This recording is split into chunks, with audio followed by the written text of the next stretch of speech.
graça e a paz do Senhor.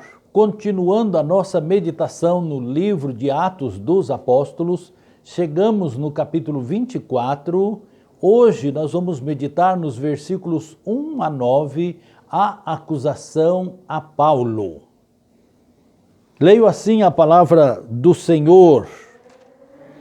E 5 dias depois, o sumo sacerdote Ananias desceu com os anciãos e um certo Tértulo orador, os quais compareceram perante o presidente contra Paulo.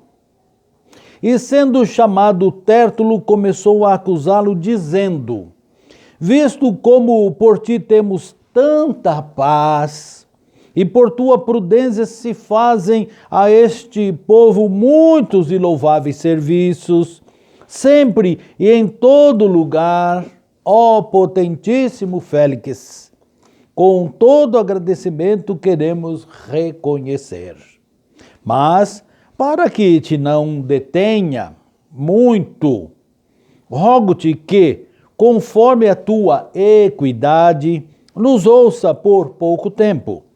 Temos achado que este homem é uma peste e promotor de sedições entre todos os judeus por todo o mundo, e o principal defensor da seita dos nazarenos, o qual intentou também profanar o templo, e por isso o prendemos, conforme a nossa lei, o quisemos julgar. Mas, sobrevindo o tribuno Lísias, nolo tirou dentre as mãos com grande violência, mandando aos seus acusadores que viessem a ti, e dele mesmo, examinando-o, poderás entender tudo o de que o acusamos. E também os judeus o acusavam, dizendo serem estas coisas assim. Deus abençoe a sua palavra. Temos aqui um grupo de pessoas totalmente repreensíveis, que vieram acusar um homem íntegro com mentiras e falsidades. Estava ali, junto deles, o próprio sumo sacerdote, que seria reconhecido como o príncipe do povo. O homem que faz a mediação entre o povo e Deus estava ali envolvido naquela tramóia contra Paulo. Vieram todas as autoridades, anciãos, e estão ali. Vieram 5 dias depois que Paulo chegou. Lembramos que Paulo saiu de noite e no clarear do dia já estava em Cesareia, na casa de Félix, o presidente de Israel, na época. Mas eles demoraram 5 dias. Por que demoraram 5 dias para descer? Porque eles ficaram preparando as narrativas. A palavra narrativa hoje está bastante em uso. E narrativas são expressões criadas, cada um da sua maneira, colocando as palavras que quer, por isso formam as suas narrações ou as suas narrativas do assunto. E quem conta um conto, levanta um ponto, ou acrescenta um ponto. E então eles prepararam, nesses dias que ficaram lá, as narrativas dele, e desceram para Cesareia, onde estava Paulo, na casa de Félix, para esse encontro, para poderem acusar.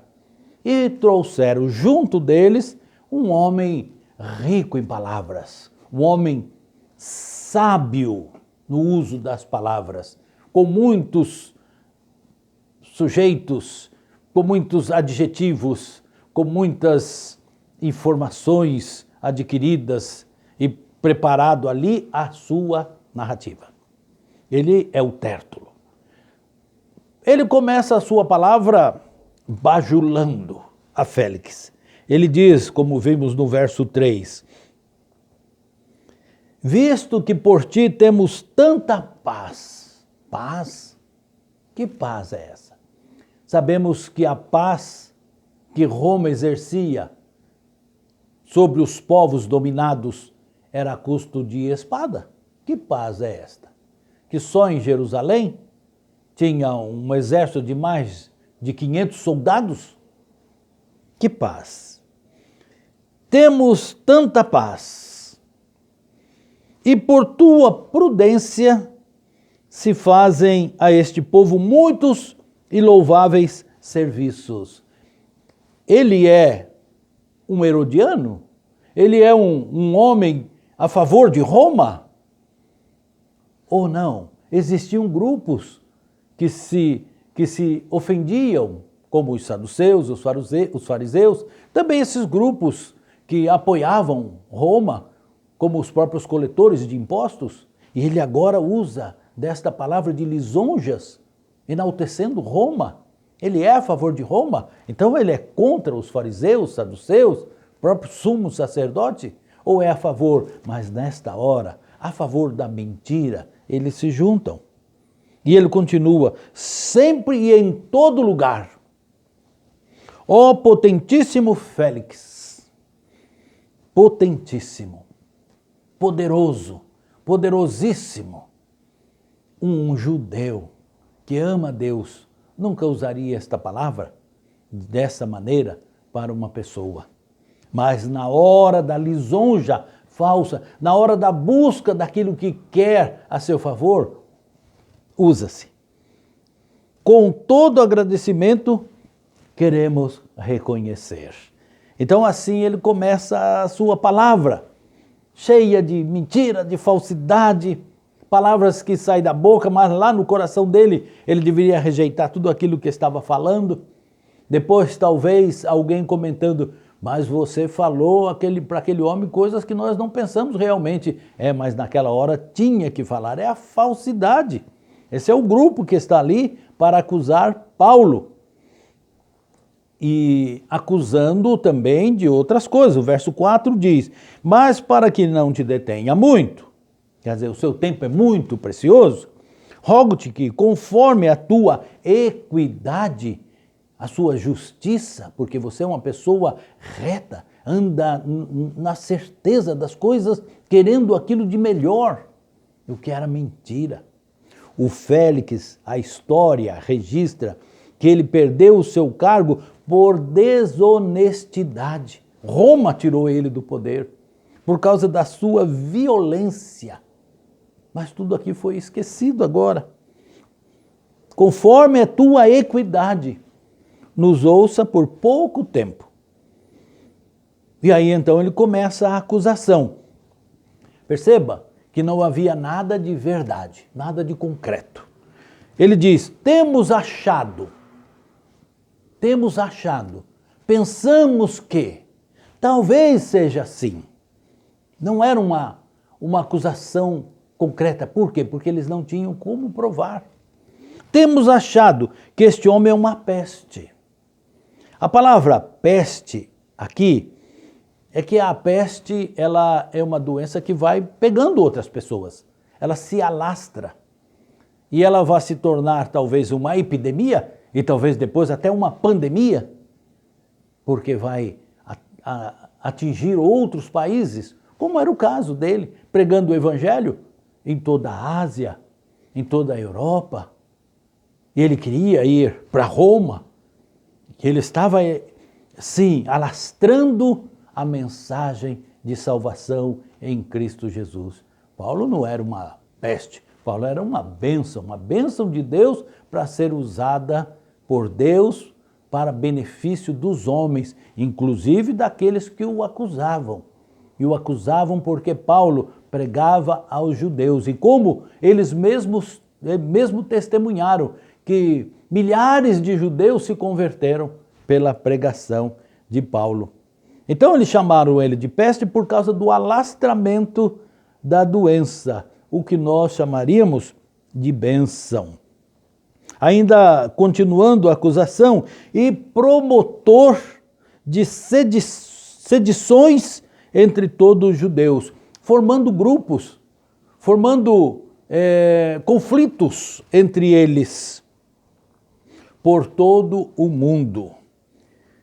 E aqui nesse ponto é onde ele queria chegar, para que o governador, o presidente Félix, estivesse do lado dele. Toda Roma se juntasse aos judeus contra Paulo. Porque se ele fizesse essas sedições, formando quadrilhas no dizer que ele queria apresentar, estaria também afrontando ao Império Romano. E com isso conseguiria trazer para si também uma força de Roma para o que eles queriam realmente fazer, matar Paulo. Eles disseram que queriam julgar Paulo, mas eles já tinham o julgamento de Paulo pronto. Eles queriam matar Paulo. Conspiraram contra Paulo. Se alguém tivesse que ser julgado por violência e sedição em todo o mundo, seriam eles. Porque Paulo foi perseguido por eles desde quando se converteu em Damasco, no caminho de Damasco. Depois, quando sai e vai para Jerusalém, também quiseram matar de tal maneira que Deus mesmo mandou que ele saísse, que Paulo saísse de Jerusalém. Depois foi perseguido em Antioquia, foi perseguido em Listra, em Derbe, em Filipo, em Corinto, teve que fugir porque armavam armadilhas para ele. Quem é que, afinal de contas, tinha que ser julgado? Os judeus, que perseguiam Paulo, que estava pregando o evangelho conforme o Senhor lhe mandou.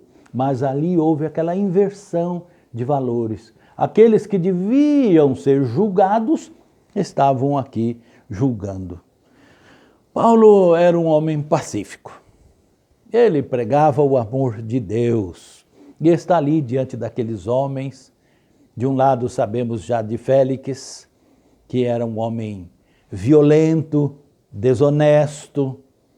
Está do outro lado pessoas que estão usando de mentira para o acusar, mas ele está em paz. Ele está num outro patamar. Ele é salvo. A visão dele é na vida eterna. Ele não está preocupado com as coisas que vão acontecer ali. Ele pregava o amor de Deus, ele pregava a salvação. E isso incomoda. Isso incomoda as pessoas até hoje. Você prega a verdade, mas as pessoas gostam da mentira. Nós precisamos falar a verdade, apesar de que precisamos falar com jeito. Nós não podemos, por causa da verdade, ofender as pessoas. Não é isso que Deus quer. Se possível for, estejamos em paz com todas as pessoas. Mas incomoda as pessoas. A luz incomoda as trevas. Se este cômodo estivesse escuro e acendêssemos uma luz, a escuridão teria que sumir daqui. É o que acontece na pregação do Evangelho. Quando vem a luz, as trevas se afastam. Incomoda a pregação da palavra de Deus como ela é, que ela acusa o pecado, fazendo com que o pecador entenda que aquilo que ele está fazendo, praticando, é contra a vontade de Deus. Incomoda, porque ele está acostumado no pecado. Paulo está ali.